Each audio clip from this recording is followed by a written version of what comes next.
నమస్తే, welcome to TV 786. మైనార్టీల సంక్షేమమే మా లక్ష్యం. ఇక వివరాల్లోకి వెళ్తే, మెరుగైనటువంటి ఒక పాలన కావాలని కోరుకుంటారే. ఎన్నికలు వస్తున్నాయని చెప్పంటే గత ప్రభుత్వం కంటే మెరుగైన పాలన కావాలని కోరుకుంటారు. ఇలా కేసీఆర్ గారు దశాబ్ద కాలం ఏదైతుందో వారు 10 సంవత్సరాల కాలంలో కొంత వారు చేసే ప్రయత్నాలు చేసిండ్రు. నూతనంగా ఏర్పడ్డ రాష్ట్రం కాబట్టి వారికి ఉన్నటువంటి ఆర్థిక వనరులను పరిగణలోకి తీసుకొని అది ప్రాజెక్టులే కానీ లేక ఇతరత్రా కానీ సంక్షేమ కార్యక్రమాలే కానీ చేసారు. కానీ ప్రజల ఆకాంక్ష ఎప్పటికీ ఏదైతుందో ఇంకా మంచిగా అయితే మంచిగుంటుండే, ఇంకా ఇంకా ఇంకా అనేది ఉంటుంది అన్నట్టు. కాంగ్రెస్ వస్తే ఇంకా మెరుగైన విధంగా చేస్తుంది కావచ్చు అనే భావనతో ఏదైతుందో ప్రజలు మార్పు కోరి మెరుగైన పాలన వస్తుందని చెప్పండి. కానీ ఏమైపోయింది, ఈ 2 సంవత్సరాల పాలన చూసిన తర్వాత ఈ రేవంత్ రెడ్డి కూడా పెద్ద మనిషి కేసీఆర్ గారు మంచిగుండిరా, కనీసం చెప్పినా చెప్పకుండా ఏదైతుందో రైతులకు పెట్టుబడి సమకూర్చిండు. అసలు వాస్తవం ఏదైతుందో రైతు బంధు అనేది రైతుకు ఎన్నికల్లో చేసిన వాగ్దానం కాదా అన్నాడు కేసీఆర్. అయినా కానీ ఏదైతుందో దేశంలో ఎక్కడ లేని విధంగా పంటకు 5,000, 2 పంటలు 10,000 రూపాయలు ఏదైతుందో వాళ్ళు సమకూర్చిందని చెప్పి అంటున్నాను నేను. రైతు బీమా ఏనాడు ఏ రైతు కూడా ఊహించలేదని చెప్పి అంటున్నా. ఏదైనా రైతు అకాల మరణానికి గురైనట్టయితే అది సహజ మరణమే కానీ ప్రమాదమే కానీ ఆ కుటుంబానికి 5 లక్షల రూపాయల ఆర్థిక సహాయం సమకూర్చడం దేశంలో ఎక్కడ కూడా జరగలేదు చెప్పంటున్నాను నేను. ఒక ఆడబిడ్డ పెళ్లికి ఏదైతుందో కళ్యాణ్ లక్ష్మి షాదీ ముబారక్ 5 లక్షల రూపాయలు సమకూర్చడం ఎక్కడ లేదు.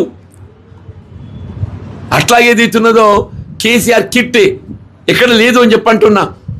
బలహీన వర్గాలకు కుల వృత్తులకు సంబంధించి ఏదైతుందో గొర్రెల కాపర్లు యాదవులు ఉన్నారే, వాళ్ళకు సంబంధించినటువంటి గొర్రెల కాపర్లకు వాళ్ళకు గొర్రెల పెంపకం పథకానికి ఆర్థిక సహకారాన్ని అందింపజేసిందని చెప్పంటు నేను.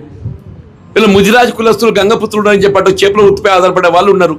వాళ్ళ కోసం ఏదైతున్నదో వాళ్ళ వృత్తి కావాల్సిన చేప నారే కానీ వాళ్ళకి అందింపజేసిండు. విద్య ప్రధానమని చెప్పంటున్నా. విద్యకు సంబంధించి గురుకులాశ్రమ పాఠశాలలు, అసలు మైనారిటీ రెసిడెన్షియల్ స్కూల్స్ ఎవరు కూడా ఊహించలేదు. బీసీ ప్రత్యేకంగా residential schools, SC residential schools, ST residential schools ఇవన్నీ ఆరంభింప చేయడమే కాదు, ఇలా విద్యాపరంగా నీకు ఏదైతుందో వినూత్న కార్యక్రమాలు ఆరంభింపజేయడంతో పాటుగా వీళ్ళ 10 జిల్లాలు ఉన్న తెలంగాణ రాష్ట్రంలో 23 అదనంగా జిల్లాలు ఏర్పాటు చేయడంతో వీళ్ళ 33 జిల్లా కేంద్రాలలో 33 మెడికల్ కాలేజీలు వచ్చినాయి. అలా అందరూ ఆశ్చర్యం, ఇదేంటో 7 జిల్లాలు ఏర్పాటు చేస్తుండు, దీంతో ఏమొస్తుంది ఏమవుతుంది అనుకున్నారు. ఇవాళ నేను చెప్తున్నాను, జగిత్యాల జిల్లా కేంద్రం చేయడంతో ఏదైతుందో జగిత్యాలలో మెడికల్ కళాశాల వచ్చిందే.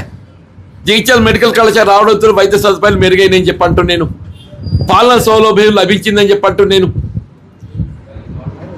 మరి మేము ఈ 2 సంవత్సరాల కాలంలో ఏం ఒరిగింది అంటూ నేను, ఈ 2 సంవత్సరాల కాలంలో ఏం ఒరిగిందని చెప్పంటూ నేను. అందుకే ప్రజలు ఈ నైరాశ్యం, అందుకే ఈ నైరాశ్యం మార్పు కోరుతున్నారు. వీళ్ళు కేసీఆర్ గారి ప్రభుత్వం మార్పు అనే ఒక ఆలోచన రావడానికి 10 ఏళ్ళు పట్టింది. 10 ఏళ్ళు పట్టింది. రేవంత్ రెడ్డి గారి యొక్క పాలన మార్పు అనే ఒక ఆలోచన రావడానికి 2 సంవత్సరాల ఆలోచన వచ్చింది. 2 ఇయర్స్. ఏం చెప్పంటో చెప్పంటున్నాను. వీళ్ళు అందుకే ఏదైతుందో ప్రజలు ఆల్వేస్ దే ఆర్ సుప్రీం అని చెప్పంటున్నాను. ప్రజాభిప్రాయానికి అనుగుణంగా ముందు పోవడం జరుగుతుంది.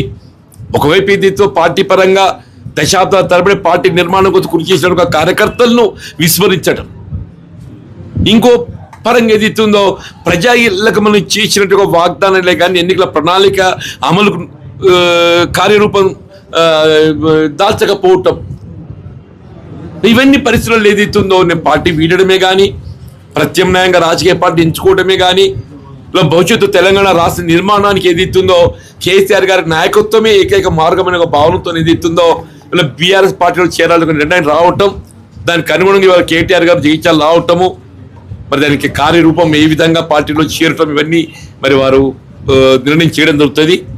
వాళ్ళు ఎక్కడికి వచ్చేది తెలంగాణ రాష్ట్రంలో తిరిగి కేసీఆర్ గారి యొక్క పాలన పునరావృతం, దాన్ని తిరిగి ప్రభుత్వం ఏర్పడాలి, రాష్ట్ర పునర్నిర్మాణం కాబడాలని చెప్పండి. వీళ్ళు ఈ 2.5 సంవత్సరాలు ఏం కోల్పోయినాము, ఇక రాబోయే 2 సంవత్సరాలు ఇంకేం కోల్పోబోతున్నాము, ఇదంతా ఏదైతే ఉందో we have to get back అంటే అది కేవలం కేసీఆర్ గారితోనే సాధ్యమవుతుందన్న భావనతోని మరి బీఆర్ఎస్ పార్టీలో చేరాలని నిర్ణయం తీసుకున్నాం. Thank you. అధికారులు మీ సమస్యలను పట్టించుకోవట్లేదా? నెలల తరబడి మిమ్మల్ని ఇబ్బంది పెడుతున్నారా? మీ సమస్యకు ఎవరు స్పందించడం లేదా? అయితే ఆలస్యం చేయకుండా వెంటనే క్యూన్యూస్ కు కాల్ చేయండి. సంప్రదించాల్సిన నెంబర్లు 8143001981. మీ తరపున మేం బాధ్యత తీసుకొని మీ సమస్యను అధికారుల దృష్టికి తీసుకెళ్తాం. పబ్లిక్ వాయిస్, సామాన్యుడి ప్రశ్నాస్త్రం, ప్రతి గురువారం ఉదయం 11 గంటలకు మీ క్యూన్యూస్ లో.